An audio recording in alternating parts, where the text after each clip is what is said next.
I know you can't narrow it down because when you get specific, your point falls apart. In the general, your point sounds like it makes sense. But in the specific, it doesn't make sense. Man, this brainwashing at the college campuses is just getting out of control. In the world of leftism, male is female, female is male, up is down, left is right, having borders is evil, private property is evil, etc., etc. The list just goes on and on. Thankfully, we've got some conservative American patriots come into the college campuses and tell everybody what the real truth is. So we're going to see a great exchange with Michael Knowles and one of those students right now, guys. But first, please make sure you like our video, comment, and subscribe to the Resist the Mainstream YouTube channel. I'm your host, Arian. Let's get into the video. You also said that the U.S. intervened, that the U.S. funnels money into other countries, right? In aid and things like that. Right, much more than any other country in the history of the world by a long shot.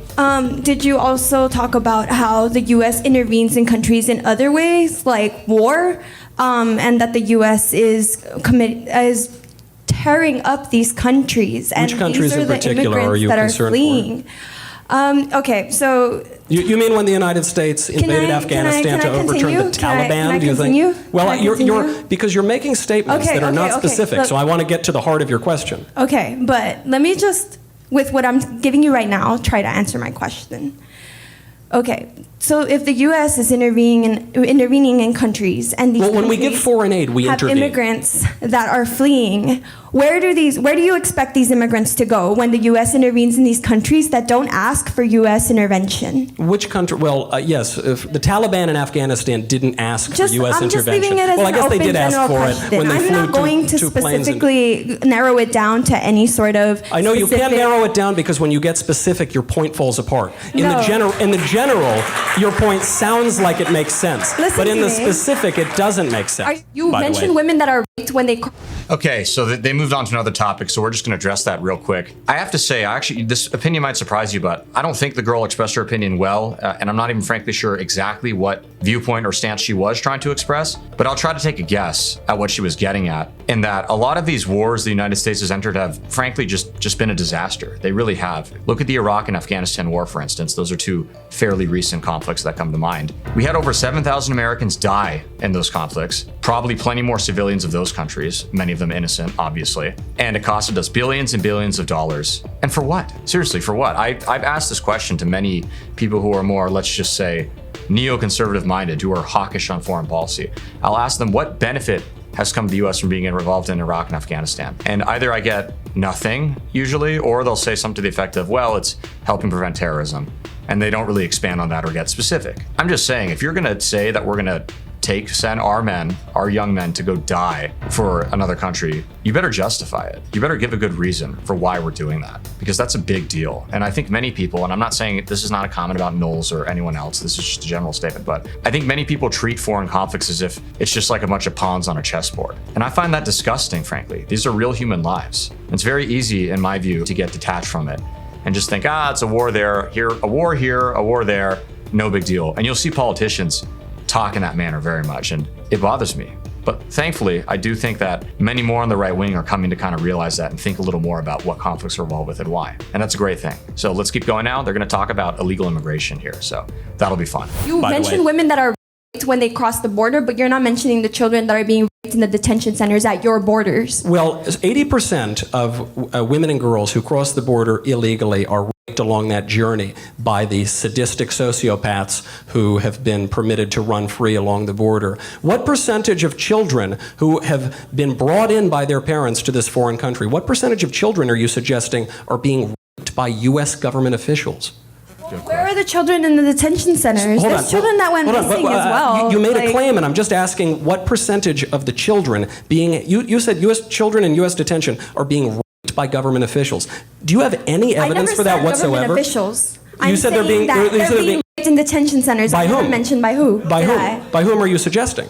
Okay, but who's keeping these detention centers? So you don't have by whom are you saying they're being victimized? If there is an epidemic of children being victimized in these detention centers, and you have some evidence of that, you better present that. That sounds like a terrible thing.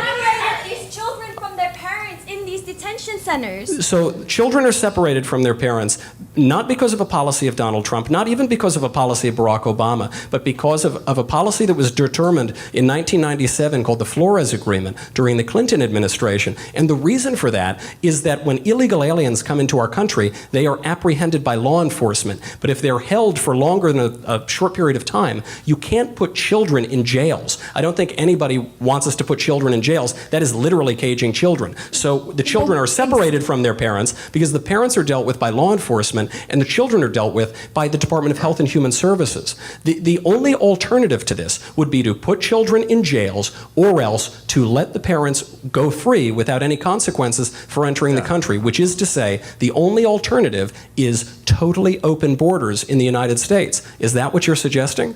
So you're saying the children in cages right now aren't? Which children are, how many children are in cages right now?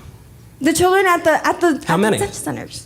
You're so certain of this. How many children are in cages right now? The federal government received more than 4,500 complaints in 4 years about the sexual abuse of immigrant children who were being held at government-funded detention facilities, including an increase in complaints while the Trump administration's policy of separating migrant families at the border was in place. You notice how she has another phone there? I guess she had to phone a friend. That's kind of weird. Also, just why is she like hiding behind a cell phone the whole time? It's just like, you don't care about the children? The migrant children? It's just like, what? It's just weird. It's just weird. There's also been a surge in illegal immigration. We now have 3,000 people per month coming into this country and a surge in children. So naturally, any offense that involves children is going to increase. I agree with you. Illegal immigration is a horrific and immoral action, and it should not be encouraged by craven politicians who think that they can grab a few extra votes by encouraging the victimization of desperate foreigners and their children.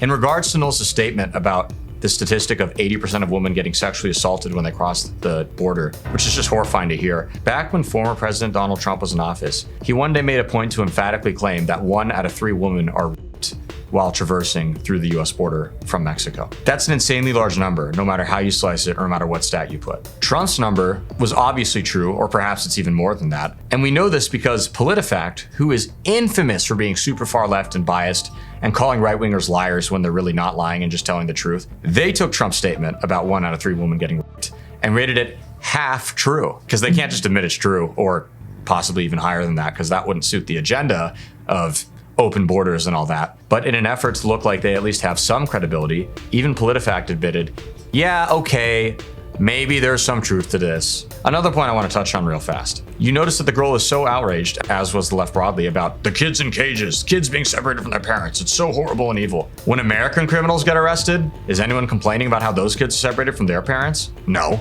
Where are the crocodile tears for that? Apparently it's only upsetting when it's children of parents committing this crime versus that crime.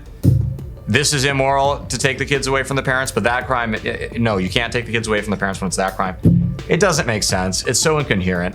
It's all this just moralizing garbage, and it's tiresome, and people are starting to see right through it. Thank God for that. Well, guys, thank you so much for tuning in. We really appreciate you coming here. Please be sure to comment below. Let us know what you liked and what you want to see next. Thanks all, and God bless.